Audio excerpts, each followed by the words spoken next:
నమస్కారం. జ్ఞానముంటే దుఃఖం ఉండదని మనం తరచుగా వింటూ ఉంటాం.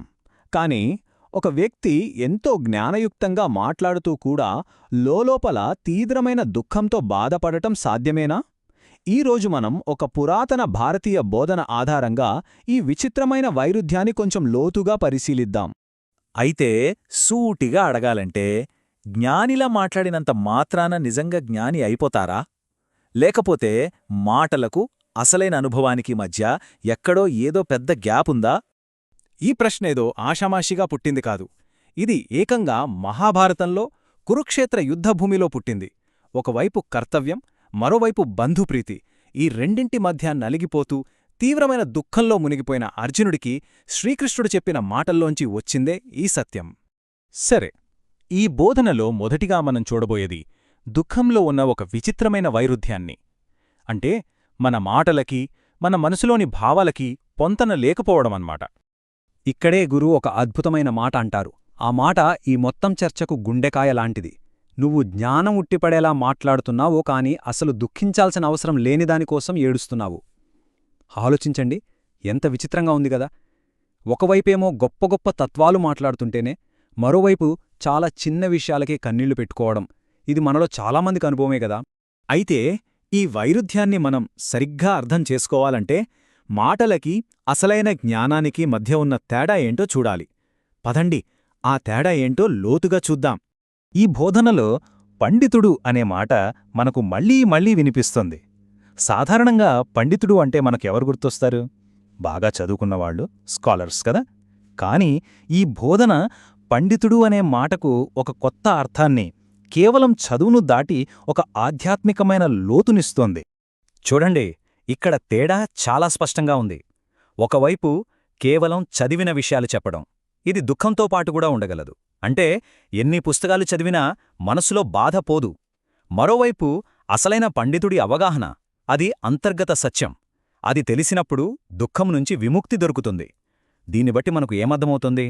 కేవలం సమాచారాన్ని పోగు చేయడం జ్ఞానం కాదు, దాన్ని అనుభవంలోకి తెచ్చుకోవడమే అసలైన జ్ఞానం. సరే, మరి ఈ అసలైన జ్ఞానానికి పునాది ఏంటి? అది ఎక్కడినుంచొస్తుంది? ఈ బోధన ప్రకారం దాని మూలం చాలా సింపుల్, కాని చాలా శక్తివంతమైన ఒక సత్యంలో దాగి ఉంది.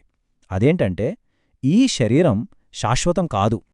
మూల గ్రంథంలో చాలా సూటిగా, స్పష్టంగా చెప్పబడింది. ఈ దేహం ఈరోజు పుడుతుంది, రేపు నశించిపోతుంది. ఇది ఏదో కవిత్వం కోసం చెప్పిన మాట కాదు. ఇది మన భౌతిక ఉనికికి సంబంధించిన ఒక కఠినమైన, పచ్చి నిజం. దీన్ని అంగీకరించడంతోనే అసలైన జ్ఞానానికి మొదటడుగుపడుతుంది. ఒక్క నిమిషం ఆలోచించండి. ఈ దేహం శాశ్వతం కాదంటే దాని అర్థమేంటి అంటే, మనం కేవలం ఈ దేహం మాత్రమే కాదు, మన అసలైన నేను అనేది ఈ భౌతిక శరీరానికి అతీతమైనది. ఈ దేహం కేవలం ఒక బండిలాంటిది, కాని దానిలో ప్రయాణించే చైతన్యం శాశ్వతమైనది. ఇదే ఈ బోధన యొక్క మొత్తం సారాంశం. మూల గ్రంథంలో కూడా ఇదే విషయాన్ని చాలా బలంగా నొక్కి చెప్పారు. దేహం యొక్క ఈ తాత్కాలిక స్వభావాన్ని గ్రహించడమే నిజమైన జ్ఞానానికి తాళంచెవి లాంటిది. ఒక్కసారి ఈ సత్యాన్ని మనం పూర్తిగా జీర్ణించుకుంటే ఇక దుఃఖానికి చోటే ఉండదు. మరి దేహం తాత్కాలికం అని అర్థం చేసుకున్న తర్వాత మనం ఇందాకనుకున్న పండితుడు లేదా జ్ఞాని అనే మాటకు అర్థం మారిపోతుంది. అప్పుడు అసలైన జ్ఞాని లక్షణాలు ఏంటి? అవును, మనం ఇందాక అనుకున్నట్టు పండితుడు అంటే కేవలం చదువుకున్నవాడు అనే సాధారణ అర్థాన్ని పక్కన పెడదాం. ఈ బోధన ప్రకారం ఆ పదానికి ఉన్న అసలైన, లోతైన అర్థమేంటో ఇప్పుడు చూద్దాం. గుర్తుంచుకోండి, ఇది తెలివికి సంబంధించిన విషయం కాదు, ఎరుకకు సంబంధించిన విషయం. సో నిజమైన పండితుడు అంటే ఎవరంటే, మొట్టమొదట ఈ భౌతిక శరీరం తాత్కాలికమని అర్థం చేసుకున్నవాడు. రెండోది, ఈ దేహమే నేను కాదు అని గ్రహించినవాడు. ఇక మూడోది, ఇది చాలా ముఖ్యం, స్వభావరీత్యా శాశ్వతం కానిదానికోసం ఏడవనివాడు. అంటే ఈ బోధన ప్రకారం జ్ఞానమంటే ఏదో తెలుసుకోవడం కాదు, అనవసరమైన దుఃఖం నుంచి బయటపడటం. ఇంతకంటే ప్రాక్టికల్ డెఫినిషన్ ఉంటుందా? సరే, ఇప్పుడు మనం దాదాపుగా చివరికొచ్చేశాం. ఇంతకీ ఈ జ్ఞానం మన దుఃఖాన్ని చూసే విధానాన్ని పూర్తిగా ఎలా మార్చేస్తుందో చూద్దాం. ఈ బోధన ముగింపులో ఒక అద్భుతమైన వాక్యం ఉంది. జ్ఞానులు బ్రతికి ఉన్నవాళ్లకోసంగాని, చనిపోయిన వాళ్లకోసంగాని చింతించరు అని. ఎందుకలా?